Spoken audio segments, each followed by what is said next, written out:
Good morning, all of you. Today, we are going to hear study our class notes 10, chapter 3rd, source of finance for joint stock company. Today, our topic is debenture. What is the meaning of debenture? What is the feature of debenture? What is the how many types of debenture and advantage and disadvantage of debenture? Let's start one by one. What is the meaning of debenture? It is an acknowledgement of debt as well as undertaking to repay the specified sum with interest on or before the prescribed date. His point is saying it is an acknowledgement of debt as well as undertaking to repay a specified sum interest on or before the specific prescribed date. On or before the prescribed date. What is the meaning of debt? It is an acknowledgement of debt. His point is saying acknowledgement means acceptance. ACCEPTANC. Acknowledgement means acceptance of debt. Debt means loan. Debt is a kind of loan. जिससे हम पैसा उधार लेते हैं ना, इसी को कहते हैं debt. As well as undertaking to repay. Undertaking means promise to pay something. Promise to do something. Undertaking means promise to do something. This is a legal document, legal term. What is the meaning of undertaking? To repay the specified sum. Specified sum or certain amount. Meaning certain, say 100 rupees, 200 rupees, 1000, 1 lakhs. This is a type of specified sum. With the interest. अगर कोई इंसान किसी को loan देगा तो ऐसे तो देगा नहीं, वो क्या लेगा, इंटरेस्ट चार्ज करे, कुछ ना कुछ अपना इंटरेस्ट लेगा ऑन और बिफोर द प्रिस्क्राइब डेट. एक सर्टेन डेट होता है, ठीक है, या तो उस दिन या तो उसके पहले. Now I think clear. Debenture is an acknowledgement of debt as well as undertaking to repay specified sum with interest on or before the prescribed date. Clear? Now what is the features of debenture? Debenture क्या कहता है? As we in earlier classes we discussed about the own fund and loan fund. ये सब क्या बनते हैं? Capital बनते हैं. किसकी कैपिटल बनता है? कंपनी का. क्लियर है? तो ये डिबेंचर क्या है? ये लोन फंड में आता है. ओके, ये फीचर्स करा डिबेंचर का. First point is saying represent borrowed capital. Definitely हमें इस पे इंटरेस्ट पे करना है, तो ये हमारा उधार लिया हुआ पैसा है, बोरोड कैपिटल है. सेकंड पॉइंट से interest on debenture is paid at fixed rate. Definitely अगर हम किसी को भी, कंपनी को या किसी इंसान को या किसी भी बिजनेसमैन को अगर लोन देते हैं तो हम क्या करेंगे, उस पर एक फिक्स रेट पे इंटरेस्ट चार्ज करेंगे. It may be 5%, may be 10%, may be 15% as per our terms and condition. जो भी बारोवर या कंपनी का जो term mutual understanding term and condition होगा, on the basis of that they will charge rate of interest. Third point is saying interest is payable every year. Definitely whether company को profit हो या loss हो, weather company को profit हो या loss हो, लेकिन वो इंटरेस्ट हर साल पे करना ही करना है. This is the third feature. Fourth feature is saying no voting right. ये शेयर होल्डर नहीं होते हैं, ठीक है ना, इसके डिबेंचर होल्डर को कोई भी वोटिंग राइट नहीं होता है. Fifth point saying charge on assets. अगर कोई भी कंपनी डिवेंचर मार्केट से रेज करती है, फंड मार्केट से रेज करती है, ये डिवेंचर है. क्लियर है? ये लोन फंड रेज कर रही है कंपनी, लोन फंड रेज कर रही है, तो वो क्या करती है, कुछ अपने एसेट शो करती है. किसके सामने? जो डिवेंचर होल्डर होते हैं, जो इंसान कंपनी को लोन प्रोवाइड करेंगे, वो कुछ कंपनी अपनी एसेट शो करती है. वो एसेट कंपनी क्या करती है? मॉर्गेज करती है. ठीक है, मॉर्गेज करती है और against that company provide fund. ठीक है, सॉरी, अगेंस्ट दैट इन्वेस्टर या subscriber provide loan to that company. इसलिए कहते हैं ना कि इनका जो लोन होता है वो फिक्स होता है, क्योंकि वो बहुत ही सिक्योर इंस्ट्रूमेंट माना जाता है। Debenture is a very secure instrument due to this, क्योंकि ये जो कंपनी के एसेट्स होते हैं वो मॉर्गेज होते हैं। 6 points is saying legal action. 6 point here is saying legal action. अगर किसी भी साल में एनी ईयर अगर कंपनी इंटरेस्ट नहीं पे कर पाती है इसको, डिबेंचर होल्डर को, तो क्या होगा, debenture holder can take a legal action, क्योंकि डिबेंचर होल्डर का ये राइट है इंटरेस्ट लेना और उनकी कैपिटल को रिपेमेंट करना, ये डिबेंचर होल्डर का राइट है। Okay, now next topic we will start types of. Now here written types of debenture. First point is net debenture, mortgage debenture, redeemable debenture, irredeemable debenture, bearer debenture, registered debenture, 7th is convertible debenture and 8 is non convertible debenture. Naked debenture क्या होता है? What is the meaning of naked debenture? ये वो debenture होते हैं जिन पे company कोई assets create नहीं करती है, चार्ज क्रिएट नहीं करती, यानी कंपनी क्या करती है, कोई मॉर्गेज नहीं देती है, that is the naked debenture. Mortgage का होता है कंपनी चार्ज क्रिएट करती है, वो चार्ज या तो फिक्स्ड होते हैं और फ्लोटिंग होते हैं। फिक्स्ड मींस कंपनी जब डिबेंचर इशू करती है एक फिक्स रेट डिसाइड करती है कि इस रेट के 5% का डिबेंचर है और 10% का डिबेंचर है। फ्लोटिंग में क्या करती है कंपनी, डिसाइड करती है कि नेक्स्ट 1 ईयर या 2 ईयर में उसका रेट ऑफ इंटरेस्ट क्या होगा, चेंज होता रहेगा, that is the floating. Third point is saying redeemable. Redeemable क्या होते हैं, ये क्या करेंगे, एक सर्टेन टाइम पे क्या होंगे, ये रिपेबल हो जाएगा स्पेसिफाइड डेट पे, वो कहते हैं redeemable debenture. Meaning is this, suppose करो कि मैं डिबेंचर होल्डर हूं, मैंने किसी कंपनी में उसके डिबेंचर ले रखे हैं, क्लियर। तो उस केस में क्या होगा, अगर मैंने रिडीमेबल डिबेंचर ले रखा है तो after 1 year after 2 year company क्या करेगी, वो डिबेंचर मुझे रिडीम कर देगी, मतलब वापस कर देगी। मीन्स अगर मैंने 500 रुपीज किसी कंपनी को दे रखे हैं as a loan as a debt, तो कंपनी मुझे क्या करेगी, आफ्टर 1 ईयर आफ्टर 2 ईयर वो पैसा मुझे वापस कर देती है। ये कॉन्सेप्ट होता है रिडीम करने का, अपना इन्वेस्ट हुआ पैसा ले लिया, that is a redemption, redeemable debenture. Okay, redeemable क्या कहते हैं कि जो सर्टेन स्पेसिफाइड डेट होता है उस पर नहीं होगा, जब कॉन्ट्रैक्ट उसका एक्सपायर होगा उस टाइम पे ये पैसा हमें मिलेगा, that is the concept of irredeemable debenture. Fifth one is saying bearer debenture.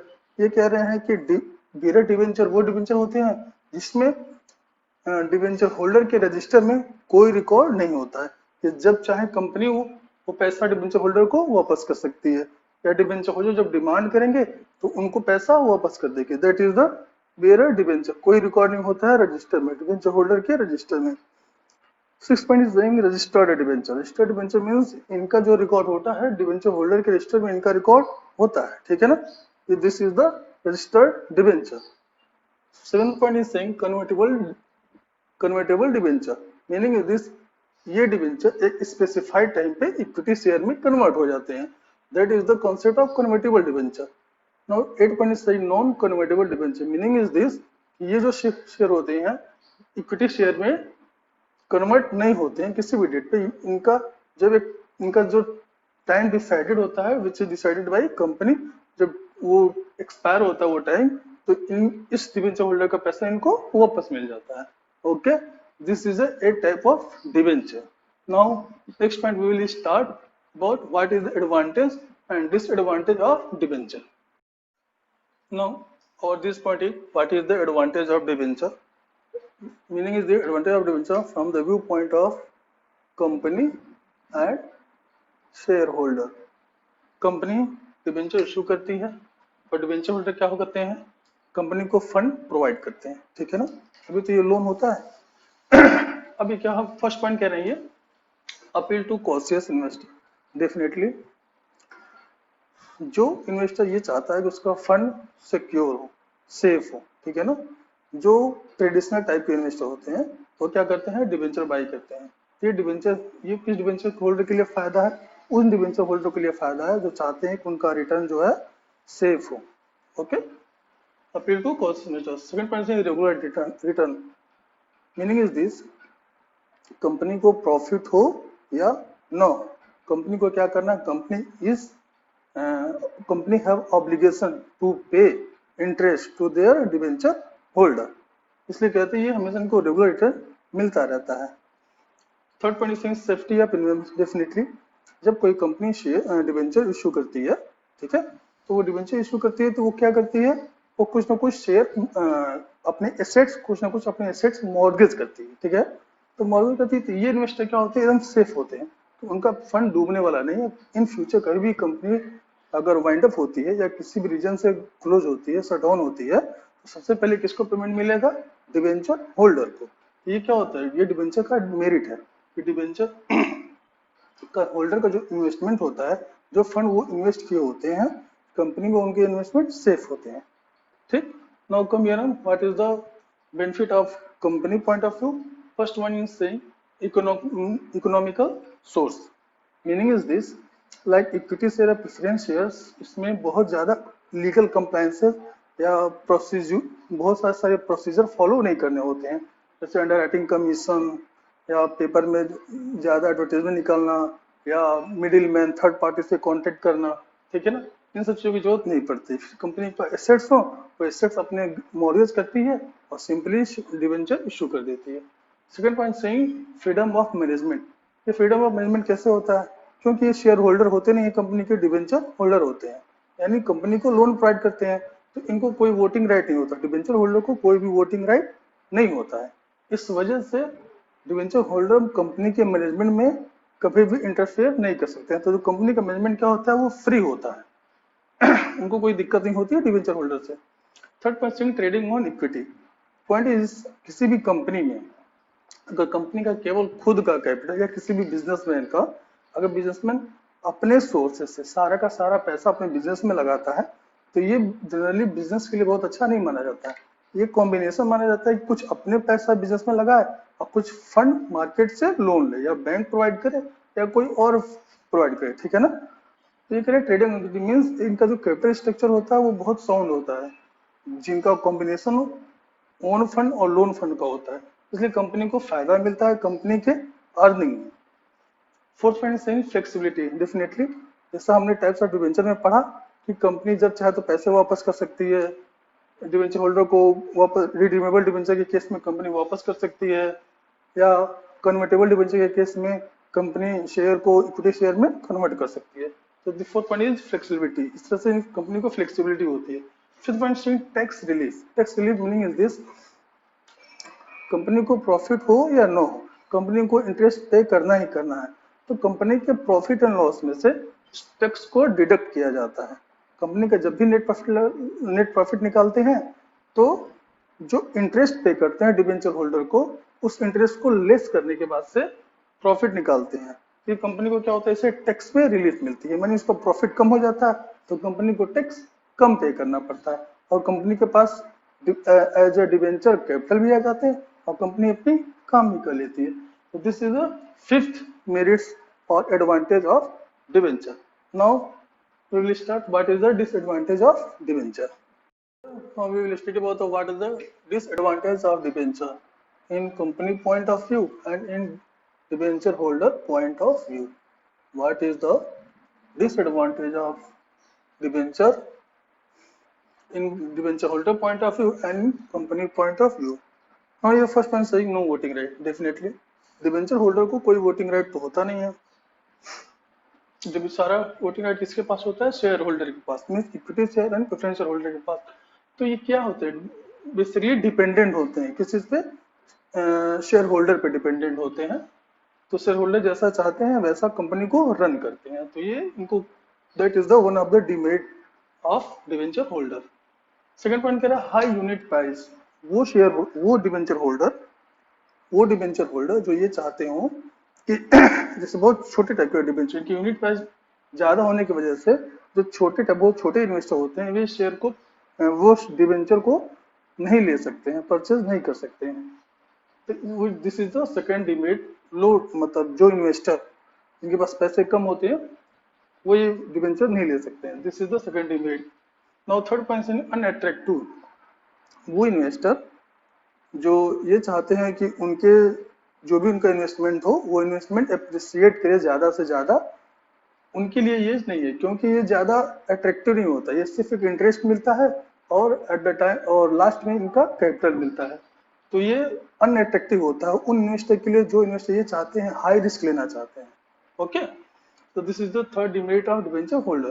Now here, what are the demerit of in company point of view? First one is permanent burden of interest. Definitely company को profit हो या ना हो, company को अपने debenture holder को interest पे करना ही करना है। जब कंपनी कभी लॉस में जाती है या डिप्रेशन में कंपनी हो, उन केस में भी कंपनी को अपने डिबेंचर होल्डर को इंटरेस्ट पे करना ही करना है। तो this is the first demerit of company. Second one is reduction in credit standing. अगर कंपनी मार्केट से ज्यादा डिबेंचर ले लेती है, मार्केट में ज्यादा डिबेंचर लेती है, तो वो ओवर कैपिटलाइज हो जाती है। उस केस में कंपनी अगर चाहे तो किसी बैंक से या किसी फाइनेंशियल इंस्टीट्यूशन से लोन नहीं ले सकती है, तो वो उनका क्रेडिट स्टैंडिंग डाउन कर देता है। Third one is saying charge on assets. Definitely अगर कंपनी डिप्रेशन में है, प्रॉफिट नहीं हो रहा है, कंपनी की कंडीशन अच्छी नहीं है, उस केस में कंपनी के जो एसेट्स होते हैं वो डिवेंचर होल्डर को अटैच हो जाते हैं, मतलब उसको सेल आउट करके डिवेंचर होल्डर को पैसे वापस कर दिए जाते हैं। इस केस में कंपनी क्या होती है, कंप्लीटली पैरालाइज हो जाती है, अपने ऑटोमेटिकली शट डाउन हो जाती है।